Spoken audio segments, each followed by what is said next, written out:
name is Chuck Groves, and I'm a homosexual. I'm ready to start living as an openly gay man. I'm looking to meet other gay guys for friendship and dating. Oh, it's the Can't Get Any Worse podcast on blast, giving you the real talk, no holding back. Can't get any worse, we'll make you see. There's always a silver lining. We'll set you free, so join the movement. Let's change the game with the Can't Get Any Worse podcast. What's going on, everyone? Welcome back to the Can't Get Any Worse podcast. How are we all today? I hope we are well. My lord, are we ripping and tearing in here this morning? My schedule is out the window today, but that's okay. That doesn't mean that I can't come in here and I can just fucking pepper your ears for about, I don't know, where are we sitting at the moment? About 45 minutes to an hour? That seems to be my sweet spot. But before we do rip in, let's see what this opening clip is all about. Let's see what our buddy's on about. Hello, my name is Chuck Groves, and I'm a homosexual. I'm ready to start living as an openly gay man. I'm looking to meet other gay guys for friendship and dating. Bro, this is Instagram. This isn't Grindr. You don't need to go out of your way and make videos like this, okay? This guy just came out and announced his sexuality on Instagram as if he's taking some sort of career change at 45. Oh, God, I can't wait for my midlife crisis where I just come on Instagram like, guys, I think I'm ready. I think I'm ready to openly live as a gay man. But how are we all today? Are we all well? As I mentioned, my schedule today, it's a bit out the window, but like I'm still going to be able to get everything done. I just, look, full transparency, let's put our hands up. I slept in a little bit, okay? That's what's happened. I slept in. By the time I got up, it was time to get the kids ready for vacation care and kindy and all that stuff, help Nikita get ready. And now I'm like, hey, before I go to gym and stuff, let's get in here. Let's lay this down. So that's just one more thing ticked off the box today. Then I can go to gym and do everything else I got to do today. So let's get into some cracking story. You know what? Speaking about cracking, let's open our delicious Celsius today, ladies and gentlemen. Oh, what a beautiful crack. What do we got here? We got watermelon lemonade. Let me have a sip of this and then we're going to get in. That is a perfect tie-in because my first story this week is actually about a beverage. So we, I don't know, the other afternoon we went to get in the car and look, when we want to treat ourselves, we get a couple of a sugar-free, like 10-pack of soft drinks, okay? We put them in the fridge. And that's our sweetie treaty. And the boys got a couple of cans the other day. They're like, can we have a can? It was after school or something. I'm like, sure, why not? Have it now. It's like 3:30 in the afternoon or something. Even though it's no sugar, if these kids have anything that is not a natural color or something, they're bouncing off the walls. Actually, they don't even have to have anything and they're bouncing off the walls. That is the perks of autism and ADHD, ladies and gentlemen. That is what I grace you guys. That is what I grace your ear holes with every single week. Just a sprinkle of autism over here and a little dash of ADHD over here, and you guys keep coming back and listening to it for some reason. But anyway, Parker we had to drive somewhere. So they both got their cans. Westy jumps in the front seat. Parker goes to get in his little booster seat or whatever it's called. And on the side of his booster seat, it's got these little like cup holders that you can pull in and out. So he's pulled his cup holder out, the one closest to the door that I'm about to close. Pulls it out, puts his can in there, and straight away I've assessed the situation and I've gone, ooh, that looks a little bit close. That looks like I'm going to hit that when I slam the door. I don't slam the door. I don't know why I fucking said that. When I close the door, I should say. So I go, hey, buddy, just watch that can when I close the door. And he goes, yeah, I'm all over it, Dad. So I gently start closing the door. He's got his eyes on this can. Like, in reality, I feel like I was trusting him to be an adult in that situation. Like, if I said that to an adult, I was like, hey, can you just watch that can while I shut the door? Most people would pick the can up, wait for the door to close, then put it back in the cup holder if there's room. But Parker, he just watches the can like a hawk. He's like, all right, I'm going to watch it every single second. I'm not going to put my hands anywhere near it. I'm not going to try and stop the situation. But God, I hope my dad crushes this and creaming soda goes all over his car. So I start to shut the door and he doesn't say anything. So I shut the door completely, walk around, get in the driver's seat. I look back, I'm waiting for creaming soda to be everywhere. And I go, how'd we go, Peter? Did it miss? He goes, Dad, it missed by a couple of inches. And he held his index finger and his thumb together. YouTube watchers will be able to see. I am resembling probably 10 to 20 mil, 1 to 2 centimeters for those that are more centimeter-based measurers. And I've just looked at him and I've gone, wow, you have a lot to learn in life. If you think that's a couple of inches, your dad is hung like a Clydesdale, okay? Oh, God, I wish that was inches. My Lord, I would be like Mandingo over here. That is a famous black porn star with a gigantic cock for the uneducated in the porn realm. Johnny Sins was actually recently in Australia. I kind of wanted to get him on the podcast, but yeah, another unseen DM. You wait till I blow up one day and I just go, hey, Johnny Sins, want to come on the podcast? He scrolls through his DMs, sees one from me from 2025. He goes, oh, brother, we should have hooked up back then. Actually, scratch that. I never want to hook up with Johnny Sins. Oh, God. Anyway, on top of, actually, that's where we were driving to. That's where we were going. We got a new barbecue recently, and I built it all, set it all up, and last week we were going to do our first big cook on it, you know? Go get a heap of meat, go get this, go do that. Nikita's seasoning shit. We're like actually cooking for once in our life rather than just going, oi, you want to be lazy fucks and go get KFC? And like our old barbecue, it fucked out maybe like a year ago. So we haven't had a barbecue for about a year. And so when we threw the old barbecue, we threw the gas bottle, we threw everything. Stupid, I fucking know. So I had to go fork out for a brand new gas bottle the other afternoon after the whole creaming soda debacle. Cruise all the way to, oh my God, what just dropped off? Oh, we're going to do some on-air repairs as I fix my little arm here that randomly just dropped off. There we go. It clicked, so I'm assuming that is locked and loaded. Anyway, we cruised to Bunnings. I go, hey, I'd like to buy a gas bottle. Yeah. We bought a couple other things like some of those silver cooking trays and other shit that you need for a barbecue. And all up, it came to like $140. I was like, Jesus Christ, how much is a gas bottle these days? I should have actually gone back and looked at that. But I go out and I'm thinking she's going to come out with me, unlock the little cage, go, yep, here you go, off you trot. And she doesn't. She just goes, here's the key, go sort it yourself. And I'm like, wow, I have a lot of responsibility this afternoon. Not only am I feeding my family, but I have to go and work out this gas bottle cage system, work out which ones are empty. Don't get me wrong. I know you guys are sitting there going, you're a fucking idiot. It's easy to work it all out. I know, but it's just added pressure that I didn't fucking need, okay? You guys know how much I'm in my own head. Anyway, I go out there. I nail it, okay? I open it. I find a gas bottle. It's got the sticker sealed. I go, bam, let's fucking go. Cruise all the way home. Go to connect this gas bottle. Since when did fucking gas bottle fittings change? Why is that something that we had to change at some point? Like, why did we need to evolve gas bottles? I don't fucking get it. It's like the whole Apple with phone chargers and stuff. Why did we have to? Oh, God. As I'm about to say this, I know there is one person listening that I'm going to cop a nasty message to. He's going to send me a 12-page document as to why USB-C chargers are better than Lightning chargers. And to that I say, fuck you, Adrian. But remember that when Apple changed all their chargers and shit, we had to go and upgrade all our stuff, blah, blah, blah. I just didn't understand it. I'm trying to connect this thing. I'm like, what the fuck? So I call Bunnings. I'm like, they must get it so much. Because I go, hey, I got a gas bottle there today. Seems to have a different fitting to my barbecue or something. And straight away, she actually giggled in the phone, which hurt my feelings, okay? And she goes, oh, yeah, okay. You need to get a black top gas bottle. What? Why is there not a sign somewhere that says, hey, idiots, if your gas, you know what? This is another moment of accountability. This podcast should be called the Accountability Podcast because I should have checked before I left, okay? That's on me. So there we go. What a terrible ending to a story when halfway through the story you realize you're at fault and you just go, you know what? The people listening to this right now are probably calling me out in their car or at work, wherever you guys are listening to this shit.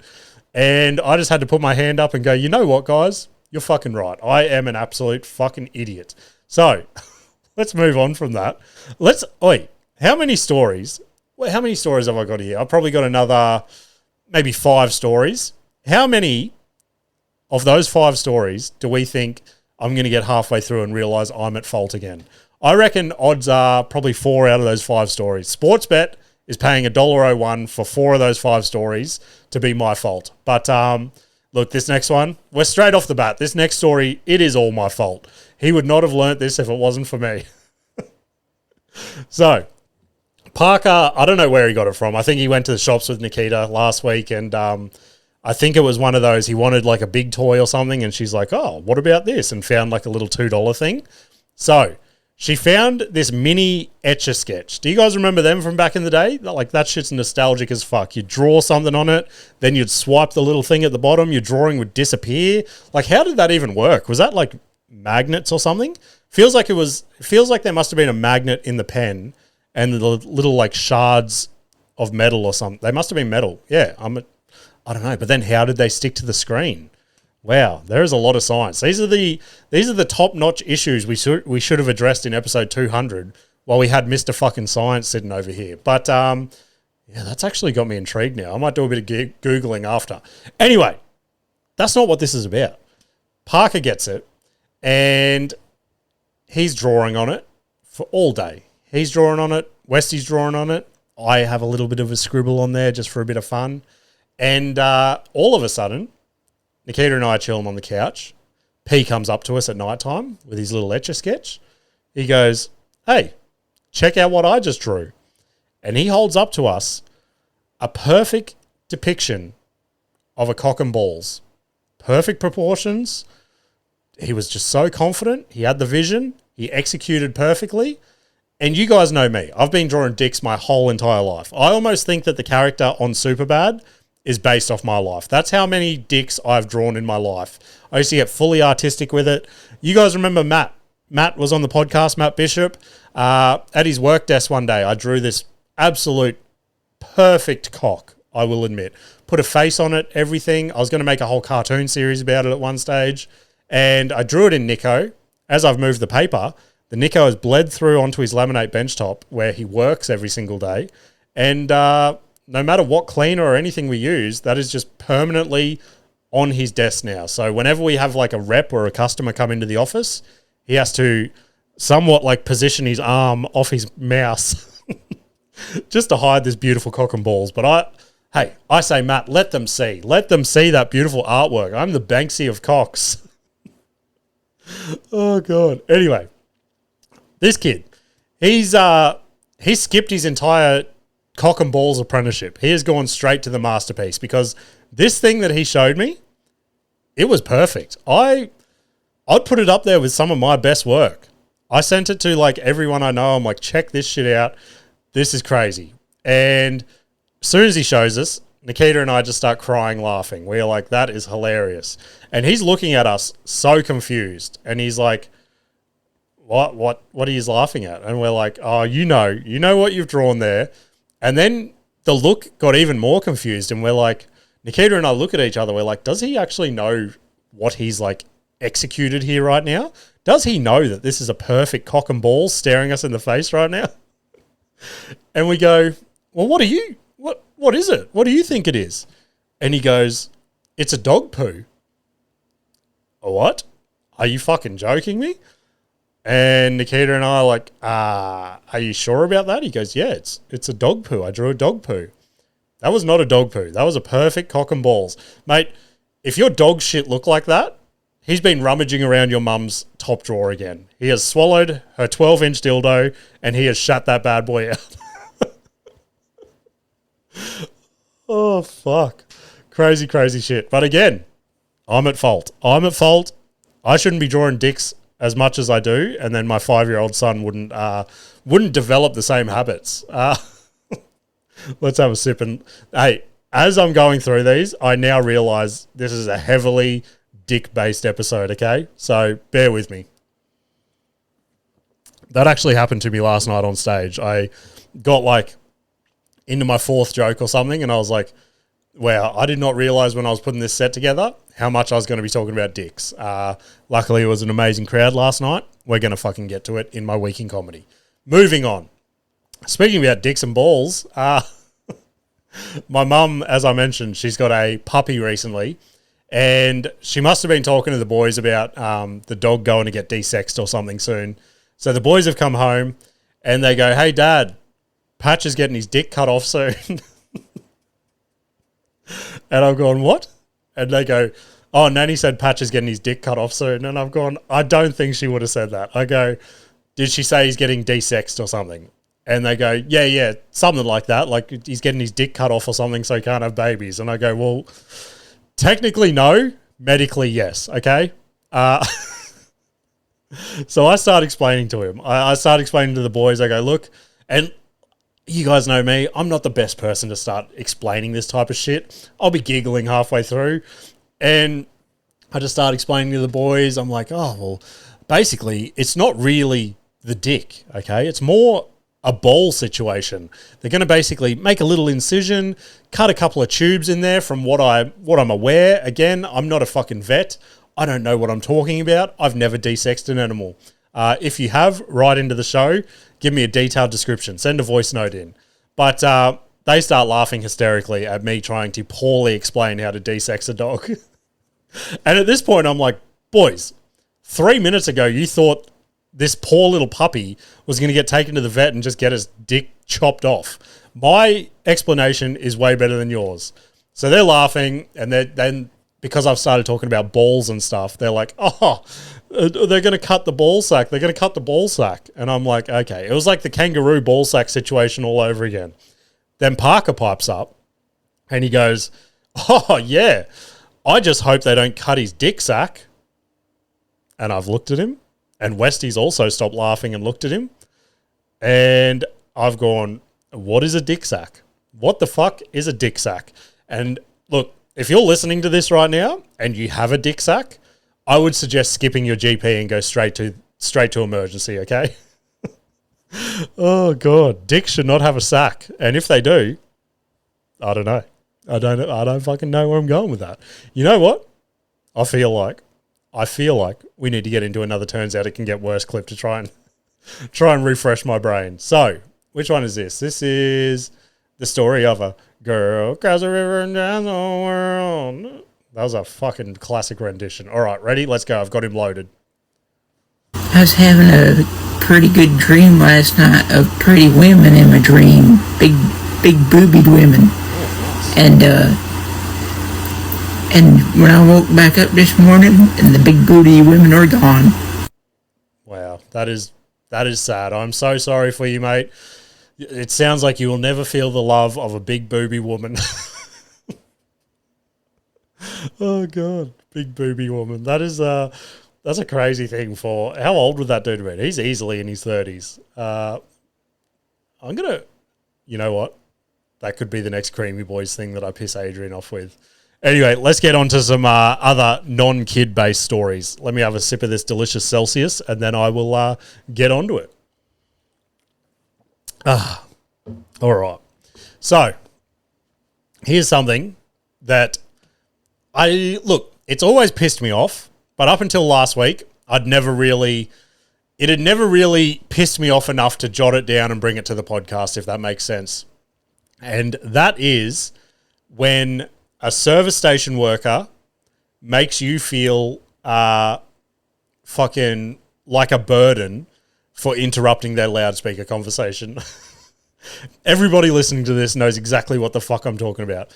There is something that enrages me when you walk into a service station, you've just filled up your car, and the guy is behind the counter on loudspeaker talking to his friend, and then he goes, "Oh, hold on, bro, I just got to deal with this fat fuck who's just filled up his car, probably to drive to McDonald's or something. What do you want, you fat fuck?" That's how I feel when he says, "Oh, hang on a minute," to his friend on loudspeaker. And look, it's fucking, you're on the clock. Could you imagine if I went to sell a kitchen or something, and while this person's trying to explain to me what kind of soft close drawers or hinges they want, I'm just like talking to someone on the loudspeaker about fucking UFOs or some shit. It is crazy shit. I almost want to look at them and go, bro, I'm happy to leave. Like, let me see how that works out for you when you've got to explain to your boss, oh, how come we're missing $100 worth of fuel? Oh, well, this dickhead, he walked in and, like, I had to say, oh, Tony, hang on, I've got to fucking deal with this guy. And then he got angry and he just fucking walked out. Then his boss will be like, why were you talking to Tony on the clock? Oh, you know, it gets a bit fucking lonely in the service station. You make me work these shifts alone. I'm a fucking lonely man. I got needs. I got to talk to my boyfriends on fucking Tinder or some shit. Ugh, grinds my fucking gears. Anyway, on top of that, there is this is another thing that I've noticed as of late, and I was like, you know who'd love to hear this? The Can't Get Any Worse community. Anyway, my creamy boys. That's right. That's what I was going to call you guys. My creamy boys would love to fucking hear this. But as of late, and I look, I can't even remember if the people that I told last week about this, if they said, yeah, I've experienced that. But this is something I've experienced within the last maybe 2 weeks. And I don't know what the fuck it is, and it's blowing my mind every time it happens. Now, to get into my street, you've got to turn off like another long street, and then you go into a shorter street, which is lucky to be 50 meters, okay? It's a short little street. Now, when you turn into that street, you're at the top of like a hill and you overlook like a big fucking portion of the suburb, okay? And every time I pull into this small little street and I overlook all of the Pride lands like I'm fucking Mufasa in the Lion King, something in the last 2 weeks has just triggered in my brain and I've gone, this doesn't look right. Like something turning into my street has changed so dramatically that I just do not recognize my own street anymore. And I don't know what it is. Like I've tried to take note of trees that might have been cut down. Maybe someone's got their roof painted. Maybe someone's built something it's just blown with my perspective of the street or something. But every time I drive down there, same houses, same cars, same everything, it just feels fucking wrong. And I don't know what it is. I can't put my finger on it. And the only thing that I can put it down to is that there seems to be some sort of portal that when I make that turn into that smaller street, I just enter a parallel universe, okay? This is some other universe that I'm not a part of, and I just stress every time I get to my house. Like it's a 20-second drive from the top of that hill to my driveway. And that whole 20 seconds for the last 2 weeks, I've just been sitting in my car and just going, if I pull into my driveway and I see another Jimmy walk out of my house and I'm just witnessing myself in a different universe, I'm reversing. I don't even know where the fuck I'd go at that point. I would just panic. I would try and re-exit the portal. I would try and find the tree that is now missing in my head, and I would go and replant it just so that I could get back to my original friends and family, my original creamy boys. Oh God. Anyway, let's look. It's been a busy week for me. I've been a lot more social than I normally would. Okay, I've had a couple of lunches and dinners this week, and now I'm going to share those with you. First one I'll talk about. I got invited to this. What would you call it? I guess it'd be like a comedy scene Christmas party, if you will. So a couple of comedians are like, oh, we should catch up, wrap up the year, just have a laugh, have a bit of a lunch, blah, blah, blah. And there's been a few of like these thrown around. A lot of different room runners and stuff are doing their own versions, yada, yada, yada. And this one just seemed to be a bit of an underground one. A heap of my mates were going to this one. So if I had to pick one, I was just like, all right, this is the one I'm going to because I know I'd have the most fun at it. And obviously I start doing the whole fucking the day of, nah, I'm not going. I'm not fucking going. And Nikita had to do the old sit me down and go, look, dickhead, you're talking about how you need to network more. You need to fucking get out there more. You need to do this. You need to do that. This is a perfect opportunity. There's no pressure. You go into a lunch. You're going to have fun. You're going to be around a heap of comedians. You can talk about jokes. You can talk about gigs this year. Oh, remember that time you bombed? Blah, blah, blah. And I was like, you know what? Fine. Let's fucking go. So I ended up going in there. I think we went, what was it called? Wing House in the Valley. That's pretty sick. It's like it's kind of like the Sporting Globe, if you know that. So there was just monitors everywhere playing sports. So anytime I was feeling short of conversation, guys, you'd never fucking guess, there was a screen right above playing old school UFC fights. My lord, I saw what was I watching? Frankie Edgar versus Jose Aldo back in the day. Oh my god, what a banger! So that was my little safety net, just watching those two swing for the fences. But yeah, ended up having a pretty sick time up there. Like I said, a heap of my comedy mates were there, and it was just fun just to bounce off. It was mainly just about bombs and shit times that we've had this year, but that's like the best part of comedy is. And to you guys listening, you're probably like, oh, I'd fucking hate to bomb. But there's just something that bonds you with other comedians of just going through the trenches and just experiencing the bombs. And like, don't get me wrong, maybe if I like both sides of the fence, if I'd never seen them do well, and if they'd never seen me do well, then maybe they'd be like, oh, okay, this guy just fucking sucks. But there's something about going into a room and just knowing that you're both going to suck a bag of dicks right now. And there's just a bonding experience about that. So it was just a whole fucking lunch reminiscing about that. It was sick. But a couple of stories for you guys, just so I'm not here sucking off comedians in the scene. We get there. Everyone's like, oh, fucking, we're going to order some drinks, blah, blah, blah. Now, I'm a pretty old school guy. You guys know that. I would much rather go up to the bar and go, hey, can I have this? And look, I wasn't really in a drinking mood that day. I was contemplating having a couple of beers just to ease the nerves. But when I got there and I was having a laugh and stuff, I was like, you know what? Not really in the mood to drink. So I was like, I'm going to get myself a Pepsi. So everyone else on the table, they're scanning the little QR code thing, ordering on their phone. And I'm like, all right, let's do it. Let's give this a crack. Again, I'm putting my hand up. This is an easy task for most people, not for me. So I place the order and look, I'm one of the first people to hit order on my phone. And I ordered a Pepsi. It's a simple fucking drink. All these people's like fucking beers, cocktails, people were having like espresso martinis and shit, I think, or like, you know, like cocktail-y type drinks.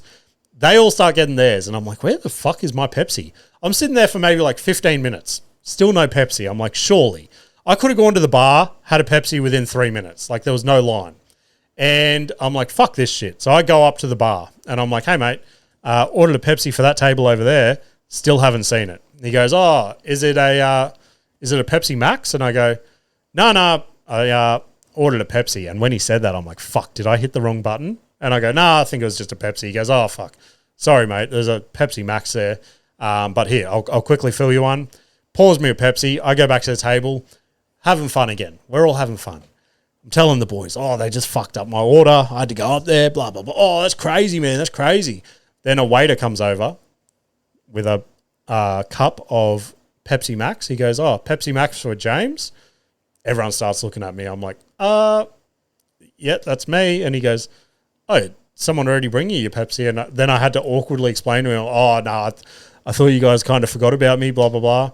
And luckily, this guy was as awkward as me, and he didn't want to take the Pepsi back to his boss and explain what had happened. So he goes, look, just take it. I don't want to fucking deal with this.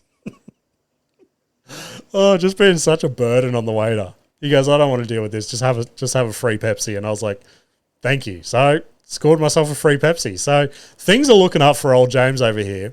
But on top of that, I then had a follow-up interaction with another waiter, which was just awkward as shit. This was peak awkwardness. And you guys could picture me squirming in my chair.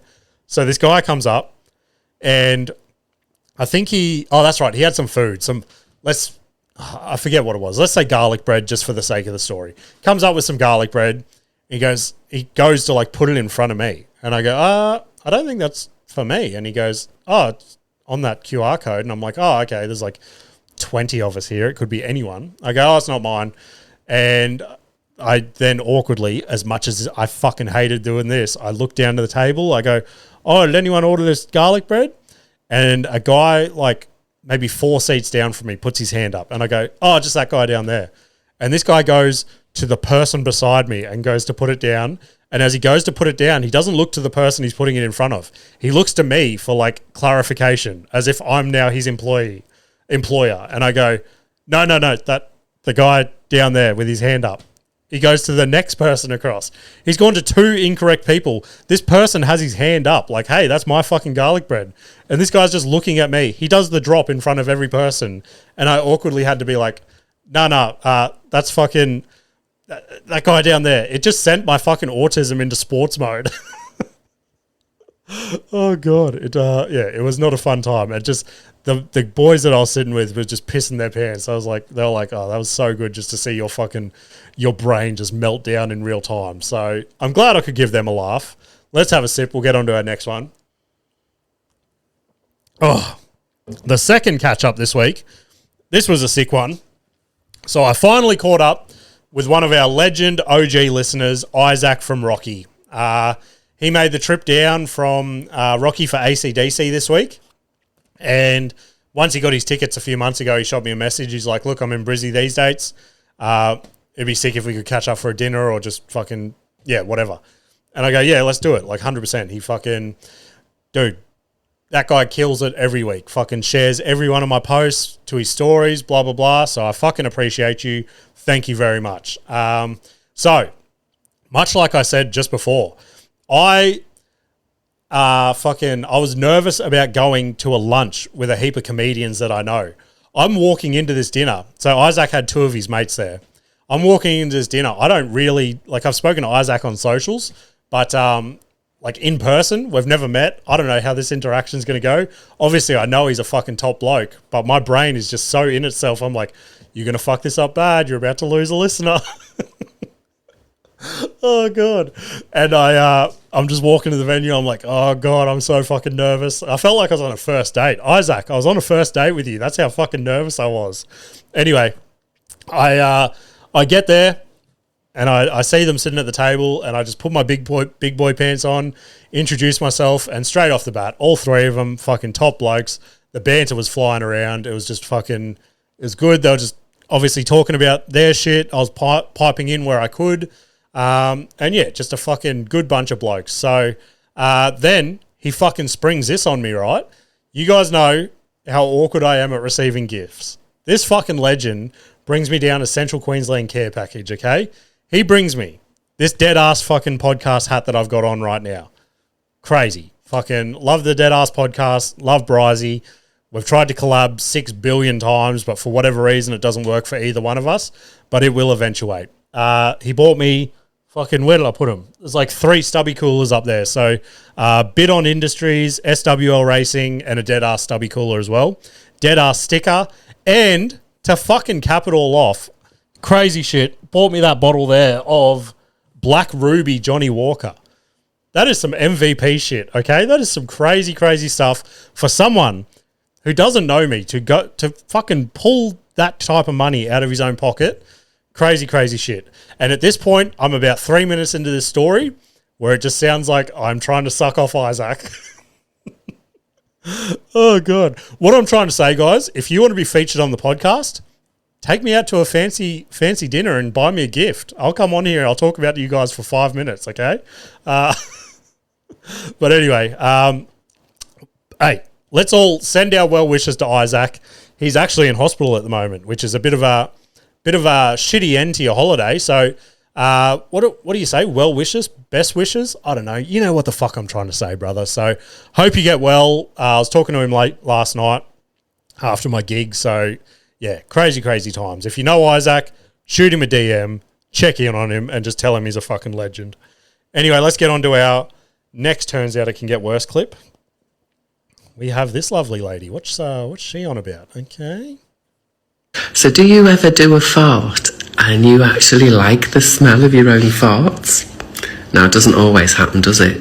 Some of them are rather pungent and rather disgusting, and you have to leave the room yourself. But sometimes when you do a fart and it just you think, oh, it smells all right. Jesus Christ, her eyes are popping out of her head like a cartoon snail. Oh my God. I think she smelt her farts too much that she gave herself pink eye. That lady's eyes are fucking outrageous. Those eyes are pungent, as she would say. Oh, God. Anyway, that brings us to our week in comedy, guys. So, I know I didn't plug any gigs last week, but I got a spot offered. I haven't done this room before. It's been around for a couple months now, I suppose. And I was like, yeah, fuck it. I got nothing on. I've been very, very slack on the comedy front as of late. So let's give it a run. Let's see how it goes. So first time down there, it was at Affinity Bar at Burleigh. So went down there, and the only other real gig I've done in Burleigh is a prey surf, which I'll be plugging later on in this episode. But I got there, super sick little tight bar, okay? It was so squishy, it was packed out. It was an unreal. It's sold as an open mic night, so there is zero pressure on you. You can go there, you can fuck around. The crowd was just absolutely unreal. They were letting us try or do whatever the fuck we wanted. I was last on the lineup, so it was a sick spot. The room runner put me and another guy second last and last, and he basically just said to the audience, he's like, I've got 2 comedians. And again, as he was saying this to them, I'm like, I don't know who the fuck you think I am, but I am not that guy, pal.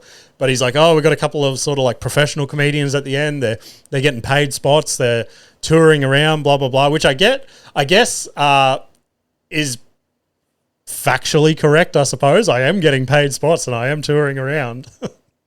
But I'm a fucking nobody, you know what I mean? So I'm like, do not build their expectations for fucking, I don't know, Kevin Hart to be coming out. Anyway, so the room runner comes up to me halfway through the show. He goes, look, do you want to do a bit longer up there? And I'm like, yeah, sure. Whatever you want me to do, I'll fucking do it. So he goes, yeah, just go up there, have some fun, do it however long you want. He's like, obviously don't do fucking half an hour or whatever, but whatever. So I go up there and just basically sandwich a couple of newer bits in between some old classics, and you could just tell. And it was good. I just fucked around with the crowd because I had them in the classic bits. The new bits were just fucking. I was getting like enough laughs to be like, okay, there's something there. Let's keep working on it. But just acknowledging it to them, I go, look, prime example, all that shit at the front, I've been working on. This stuff in the middle, not so great, okay? And they were there for it. They loved it. So got off stage after doing relatively well. Like, I was pretty happy with my set, especially, like I said, I've been lacking in the comedy front as of late. Probably lucky to do 1 gig a week at the moment. And I said this at the comedy lunch to a couple of comedians. I'm like, I've been telling myself, I'm like, it's just your end of year wind down. But in reality, I've just been a lazy fuck and I haven't been like asking room runners to get on and shit like that. So last night was like the little stoke in the fire that I needed. And then to top it all off, get off talking to the room runner after, and he's like, look, he's like, you've got an hour ready, don't you? I'm like, I don't know if it's ready. I'm like, I've done an hour a couple months ago. I'm like, I am keen to run it again. He's like, yeah, sweet. I've got a venue down here where I'm basically just going to give people opportunities to run their hour. Venue's sweet for fucking, they're up for anything. So I think it'll just be a good little spot for people to try out their full hours and things like that. And I was like, yeah, sweet. So could be a Gold Coast hour coming up soon. We'll see how we go. But yeah, it was good to get some external validation just to keep you alive for another week. You know what I mean? Just to quieten those dark thoughts and be like, okay, maybe you're not doing so shit. So that brings us to our next thing. I'm going to take a little sip here. I did briefly touch on it last week in the solo episode, and then I spoke to Adrian and Ash about it a little bit on 200. But, and again, I don't really know where I'm going with it at this stage. So I'll just tell you where my brain's at. I'm tossing up between the two of regional touring and targeting the bigger comedy clubs in 2026. So I'm of two minds of it, and both sides have their pros and cons, and it's just like, I honestly don't know what the fuck I should do. I don't know if I should just bank on myself, go do regional shit. Yes, there might be 5 people in the crowd, but at least those 5 people are there for you. Or I could go do these comedy clubs, have hundreds of people there, and hopefully have a good enough set where, I don't know, 5% of those people come up to you after the gig and be like, fucking good set, what's your socials, how do I follow you, blah, blah, blah. So yeah, both sides have their ups and downs, and I'm just like, God, I do not know where to take it all. So I have nothing locked in as of yet. I'm hoping, because what do we got? We got 2 episodes left of the year.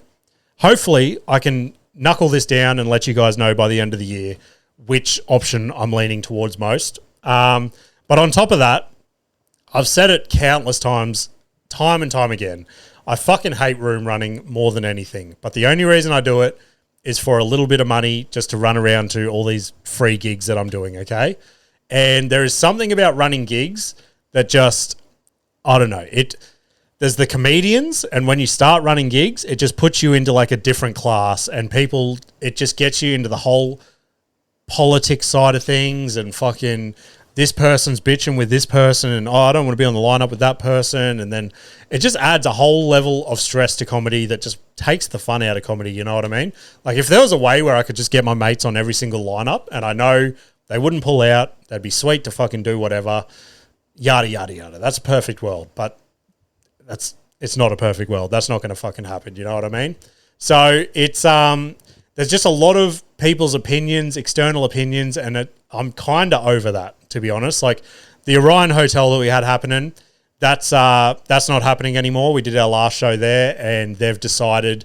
So new management has just bought it, and they've decided to turn their function room, basically extend their pokies into their function room. So they now no longer have anywhere that we can do comedy. They have like an outdoor stage, but it's not ideal for comedy. So, we are exploring some other venues with that, because that entertainment manager there runs like 10 different venues or whatever.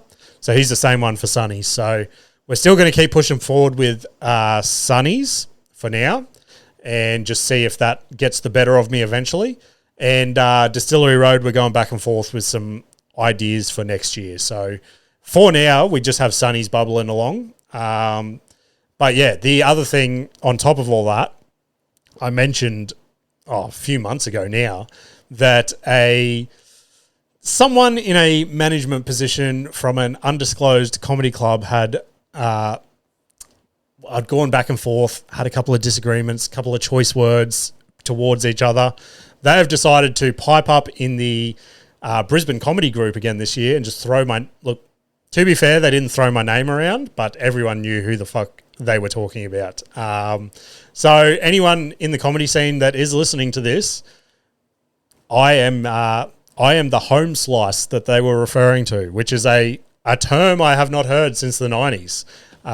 Yes, they jumped in the comedy group and they're like, I tried to educate Homeslice on how to run his rooms, blah, blah, blah, and then just completely fucking blew everything I said to them out of proportion and twisted it just to paint me as this vicious villain. Oh God. Anyway, we don't need to knuckle down on that. But yes, just very, I don't know. Everything's up in the air at this stage. I don't know where to fucking take it. Perfect world. I just want to be a touring comedian off the back of my own name. But that is a long way away for now. But 2026, let's cap this off with this. 2026 is the year where I just have to fucking start making shit happen. You know what I mean? I need to start getting a steady income from stand-up. I need to somehow monetize this podcast, whether it's through sponsors, getting more listeners just to monetize it. I don't really know. But I just need to start making some shit happen, because we're now at that point where we're 4 years into this journey, and look, I don't want to say nothing's happened, but something monetarily needs to eventuate, if that makes sense. So, and in saying that, I'm still going to fucking, even if I don't get money from this shit in 10 years, I'm still going to be here dribbling absolute fucking nonsense. But it just feels like I'm at that pointy end where something needs to come of it. You know what I mean? I don't know how else to word that. Let's get into another. I think this is our last Turns Out It Can Get Worse clip. So let's see what this young man's on about. So as you know, I got a screw stuck in my penis, and because of this, people think it's funny to mock me online, and because of this, my girlfriend has been abusing me physically and mentally. But for the ones that do truly care, thank you so much, man, from the bottom of my heart. But yeah, for the ones that don't, thank you very much. This poor guy. How do you even get a screw into the tip of your penis? That is wild.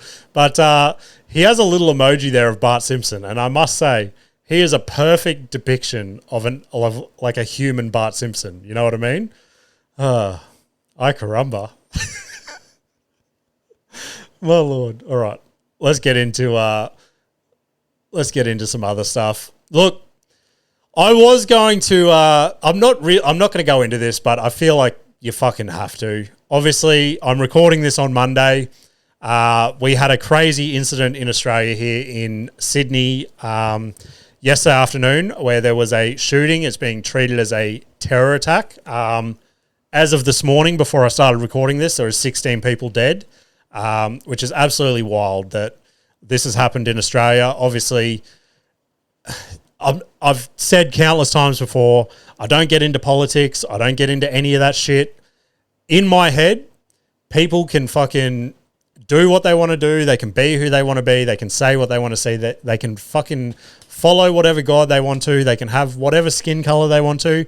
It does not fucking bother me one bit. And for people to think that it is their right to go out and kill someone for having an opinion that differs to theirs, absolute fucking flogs. You know what I mean? Like, fucking the dregs of society.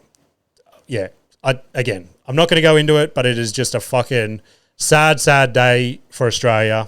Nothing else to fucking say about it. You know what I mean? Like, I was at the gig last night when this happened, and it happened literally, like, the gig started at 6:30. I think all that went down at 6 p.m. or something.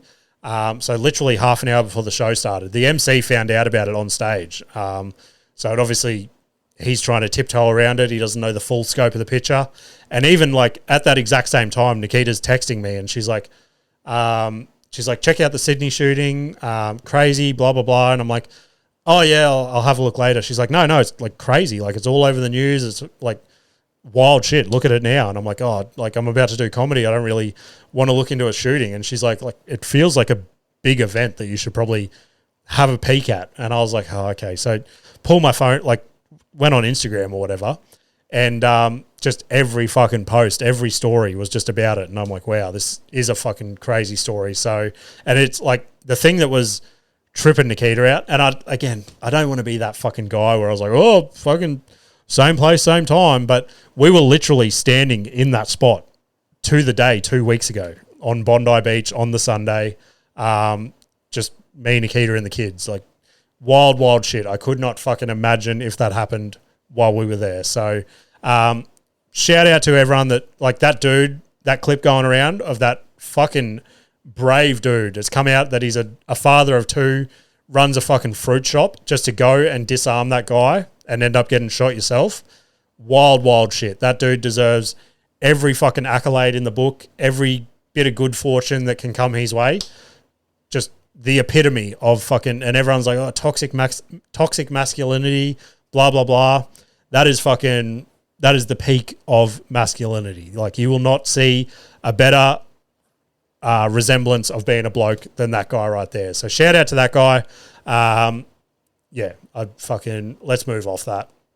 A couple of things that I've consumed this week that I thought, hey, you guys could get into this. And again, I'm not going to bang on to it. Much like last week, I'll just say whether I'd recommend it or give it a miss. So, first one I'll touch on.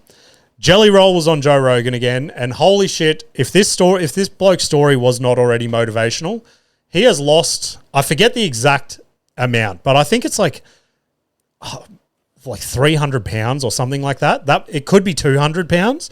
I don't fucking remember off the top of my head, but he has lost like an entire fucking human off his body. It is wild to see his transformation in like the last 2 years. So not like, that's wild. And then just that clip going around of him getting inducted into the Grand Ole Opry or whatever, just getting surprised with that at the end of the episode. One of the sickest things you'll ever see. You know what I mean? Like, that dude, and I don't know him. I've never met him, but I've listened to almost every podcast he's been on. I've listened to all his music, and no one has a bad thing to say about him. He is just the type of bloke that goes out there, helps who he can, and just fucking spreads the good word. You know what I mean? Just picks people up with him. So, and he just said a line on there to wrap up the podcast, and I was like, it is fucking perfect. Like, someone like me, someone with my brain where I'm just delusional in the shit that I'm chasing, just to see someone who, in a polite way, fucked up their life almost like as much as you can. Like, he's been to prison, he's fucking been an addict, he's done it all, and just to turn his life around and then to go on the biggest platform in Australia, and I forget exactly how it went, but I think he was just like, anyone out there that's following a dream, he's like, my advice to you is to dream bigger, which is fucking wild to hear that. You know what I mean? Like, yeah, good shit. But next one I had, Honest Dave, spoke about him last week. He's released another fucking banger this week. Go and check this one out. If you haven't listened to an Honest Dave song yet, go listen to this one. It's called How I Got My Name, and it is just another absolute classic. Just, it's a sad boy anthem over here. We're heading into a sad boy summer, okay? I'm having a sad boy summer over here. And this will be the last thing that we touch on this week, guys. I was going to pump it up last week, and I'm like, you know what? Let's just wait for it to happen and talk about it next week. I've been talking about this for the last 12 months or so, and that, of course, is John Cena's retirement. My favorite wrestler of all time.